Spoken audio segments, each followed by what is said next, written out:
This is WPTV, William Patterson Television. Welcome back to the desk. The Pioneer baseball and softball teams are now halfway through their seasons. And here to talk about the two diamonds is Brian Montiel, David Gordon, Matt Jinks, and Daniel Karp.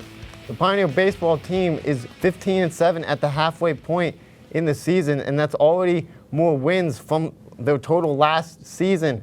Brian, I'll go to you. What's the difference between last year's team versus this year's team? I got to say the pitching. The pitching has proved so much. Last year we only had one pitcher with a 3 ERA. This year we have 4 pitchers with a 3 ERA and under. We also seen a lot of improvements from players. Robert Nathan went from 4.5 ERA to 3.68. Nick Durso, 10 ERA to 2. Chase Gessler, 4 to 3. Televidero, 4.34 to 3.97. Just all improvements all around for the pitchers. Last year we were lacking some reliable pitchers behind Ian Metziger. He got his reliable pitchers. Jinx, what's the difference between the team this year? It's got to be the offense. It's just improved in every way. The team batting average is up to 327 this year. They're slugging at a rate of 458 and getting on base at 435. And last season, they only had 2 guys who batted over 300, and this season they have 11. So not only is the hitting improved, our depth has only gone better.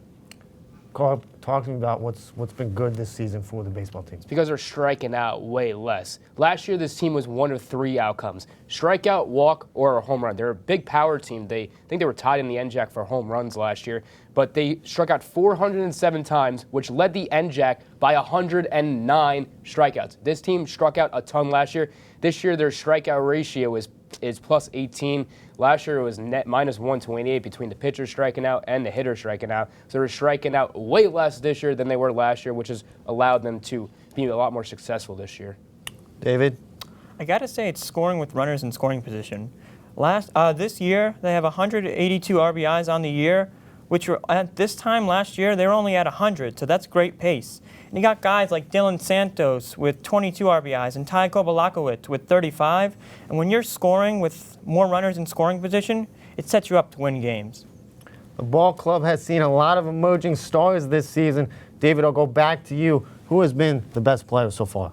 I got to give it to Elliot Hermanson, batting .358, 2 home runs, 15 RBIs, and a .647 slugging percentage with 12 hits on the season. In 2022 and 23, he only played a combined 8 games with 8 at-bats. And since he hasn't played many games, this year he has shown that he has stepped it up and has been putting in the work and shows all around the big improvements that he has shown this year. Yeah, he's having a hell of a season. He had 2 back-to-back jacks in the Mount St. Vincent game, so he's having a pretty dang good season in his own right. I'll move over to you, Jinx. I got to go with Steven Cubis. He's batting .362 this season with an on-base percentage of .477 and an impressive OPS of .912.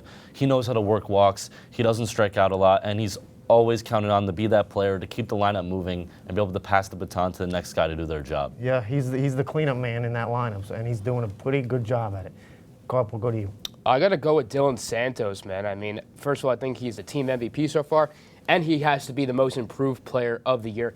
Added 300 on the average, a 1.137 OPS, which leads the team. He's very high up there in the NJAC rankings as well, and a 643 slug. He has just popped off this year. And in the field, you can put him at short, you can put him at second, you can put him at third, and he's going to excel no matter what. So for me, Dylan Santos has been outstanding piece for the Pioneers this year. Yeah, he had a big part in how they came back and made the game close yesterday with 2 big hits into the opposite field. So great. He's been an excellent player. But I'll go to you, Brian. Who do you got? I got Devin DeProza, 441 batting average, 1.32 OPS with 24 hits, 13 RBIs. He had a great time in Florida, and ever since then he's been cooking. Great second baseman, very reliable. Devin DeProza has stepped up for this team, and we need a lot of players to step up for this team, and everybody's cooking, but he's the one that stands out to me. Swinging it over to the Pioneer softball team, they are at the 500 mark, sitting at 9-9 after starting the season. 1-5. Jinx, I'll go to you. What has the softball team improved on this year to get themselves back into at the 500 mark? They've been putting the ball in play much more. They have struck out this season at a much lower rate than last year. And simply, they've been getting more hits and giving more opportunities for them to score. And that's been a direct result of them making their opponent's defense work. Why? I gotta say their fielding, they're fourth in NJAC in fielding. These girls put their bodies on the line. I see them diving all the time. They barely make mistakes, I feel. I think they're very, really good defensively with the ones that they control, that they can control. The ones that are in the gaps, those are hard to get, but the easy ones, they're pretty much flawless on it, and that's what you need to do, not make mistakes on the basic plays. Karp, how did the softball team turn around their record this year? It's just the ability to get on base more this year. 9-9 record, and the team has improved a lot since last year. And in terms of numbers, getting on base, they're not great. They're still 7th and 8th in NJAC compared to last year, but the numbers are a lot better. The NJAC as a whole this year in softball has just been getting on base more often. They've been getting more hits. A lot of players from high school have been coming into the NJAC. Rowan has gotten a couple of guys. Girls, Stockton has. William Patterson has. And they just all been getting on base. Unfortunately, in the rankings, they're not as well as we thought, but they have been much better. David, I'll swing it over to you. How did the softball team turn around? I got to say, they got outs when they needed it. On this 7-game win streak, they had opponents leave 40 runners on base. This shows that the Pioneers have been pitching and be able to shut down these hitters in the big spots. And it says that they're able to come back, not have to come back from huge deficits, which has led them to be on this win streak. The Pioneers softball team is really turning their season around.